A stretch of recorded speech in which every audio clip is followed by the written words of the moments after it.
usahakan ketemu dia di surga. Inilah detik-detik proses pemakaman sang aktris legenda, pemeran si manis Jembatan Ancol, Kiki Fatmala, pada Sabtu 2 Desember 2023 di pemakaman elit yang berada di Karawang, Bekasi. Pemirsa Insert, saat ini tim Insert sudah berada di pemakaman San Diego Hills di Karawang, tempat peristirahatan terakhir dari mendiang Kiki Fatmala.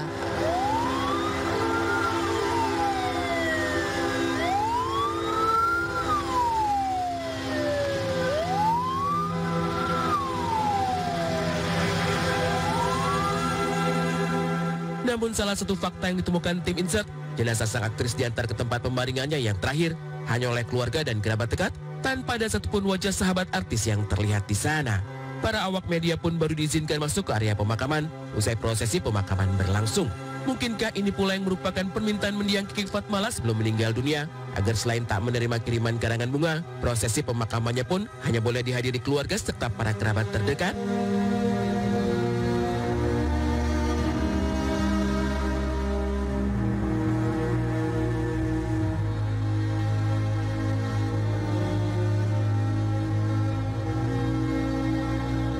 Semasa masih terbaring sakit, Kiki Fatmala memang terkesan mengisolasi diri dari orang luar.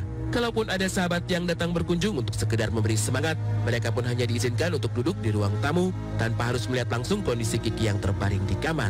Ternyata alasannya adalah Kiki yang selalu ingin terlihat bahagia di mata para sahabat, tak inginkan para sahabatnya ikut-ikutan sedih tatkala melihat kondisi fisiknya yang semakin lemah. Sama sekali, soalnya Kiki nggak mau orang datang ke rumah dengan kelihatan dia dalam keadaan kayak gitu. Banyak teman-teman datang ke rumah tapi nggak bisa naik ke kamar, Kiki nggak terima. Di sini sekalian ya, silakan. Saya minta maaf buat teman-teman Kiki, teman-teman yang selalu bilang mau datang. Bukan saya menolak, tapi saya sudah bicarakan. Dia bilang dia tidak mau ketemu orang kalau tidak dalam keadaan baik, karena dia paling senang kalau undang temennya tuh makan, dandan, makan sama-sama, seneng-seneng. Dia nggak mau bikin orang susah mikirin dia nggak mau. Jadi mohon maaf buat yang kemarin telepon saya nggak respon, karena bukan saya yang nolak, bukan kemauan Kiki, saya harus itu.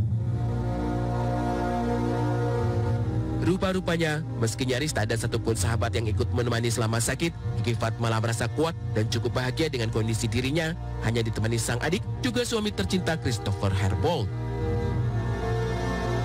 Pada saat sakit nih ya, peran suami memberikan semangat atau sisi romantisme suami itu kayak gimana yang menyemangati Mbak Kiki supaya tetap hidup, tetap bangkit itu loh? Luar biasa sih, aku bersyukur banget, luar biasa. Suami aku tuh pokoknya dia yang cari rumah sakit, dia yang memilih dokternya apa semua segala macam. Ini ketika berapa tahun? Baru 1 tahun. Baru setahun, oke. Tapi sama-sama udah 8 tahun. Oke. Terus dia yang cari dokternya apa semua segala macam, dia yang cari. Terus dia juga sempat dia bilang sebelum aku kemo ya, kemo tuh nggak enak banget. Dia bilang kamu nggak usah google yang orang kena cancer apa segala macam, kamu nggak usah lihat. Jadi itu masuk ke dalam pikiran kamu udah pokoknya kamu ya ibadah aja gitu ya. Jadi dia juga yang kita pergi ke Singapura apa segala macam, dia yang sampai masuk ke tempat PET scan itu apa gitu. Ini nggak boleh masuk nih, bisa kena cancer bapak kalau masuk. Dia tetap masuk temenin aku, pokoknya kasih kekuatan terus aku kemana-mana. Dia berobatnya berdua, jadi aku ngerasa aku nggak fighting sendiri, berdua. Saya pun bandingin sebagai suaminya aja, selalu dekat dia sampai terakhirnya. Suami yang baik, Tuhan kirim dia untuk kita sekeluarga, bukan hanya untuk Tuhan. Suami yang baik untuk akak, terbaik yang Tuhan berikan untuk kita. Terima kasih Chris, terima kasih sebesar-besarnya Tuhan baik kirim kamu untuk kita. Meski baru menikah dengan Kiki Fatmala di tahun 2020, Christopher Herbold bukan seorang pria yang sama sekali baru dalam kehidupan sang aktris.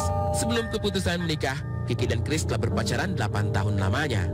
Chris diketahui sampai 4 kali berjuang untuk melamar Kiki, namun 4 kali lamaran terdahulu ditolak, sebelum akhirnya Kiki Fatmala menerima juga pinangan Chris untuk menikah dengannya.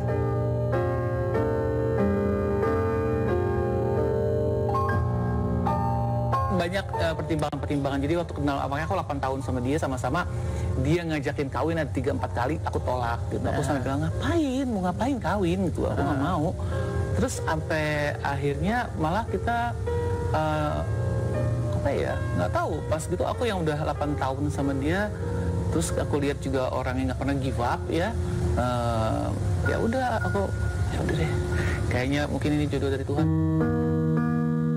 Bersama Christopher, Kiki Fatmala merasa telah menemukan partner hidup yang sepadan serta mencintai dirinya dengan tulus. Christopher yang berprofesi sebagai seorang konsultan pernah mempersilahkan kantornya untuk memecat dirinya jika memang aktivitasnya sehari-hari terus menemani sang istri berjuang melawan sakitnya dipersoalkan. Untungnya hal itu tidak terjadi. Jadi juga libur dia ya? Nggak libur, tapi dia ngomong sama orang kantor, istri saya kemo, tapi saya nggak bisa ninggalin dia. Jadi kalau saya mau dipecat, ya pecat, terus saya ngurus istri saya dulu. Dia suka dan duka, bener-bener aku tuh yang selalu mengucap syukur kalau aku liatin dia gitu lagi di rumah sakit gitu ya, dia yang nungguin apa gitu. Aku tuh yang bisa nangis, atau aku tuh yang sensitif banget kalau lagi kemo. Aku datang ke dia, aku bisa nangis, makasih ya, aku nggak tahu kalau nggak ada kamu, aku mungkin nggak akan sekuat ini.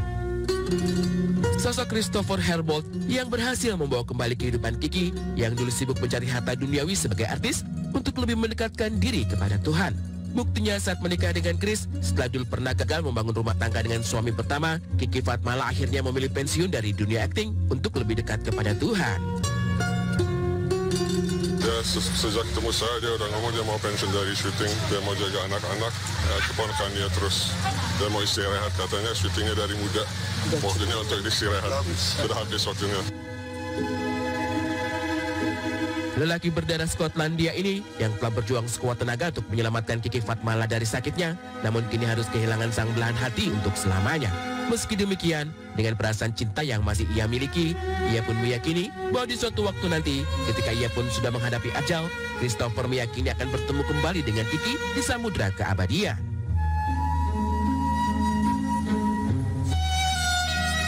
Aku pengen lihat dia aja biar hatiku puas gitu ya, biar aku ngeliat mandang dia lama-lama gitu, bahwa dia tuh happy ending gitu loh.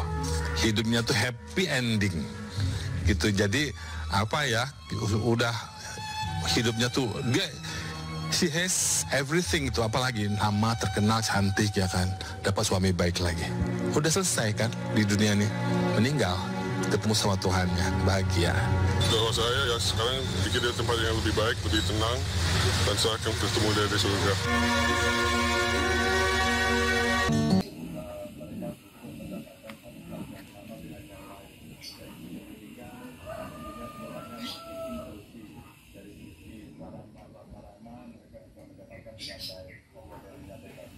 Dari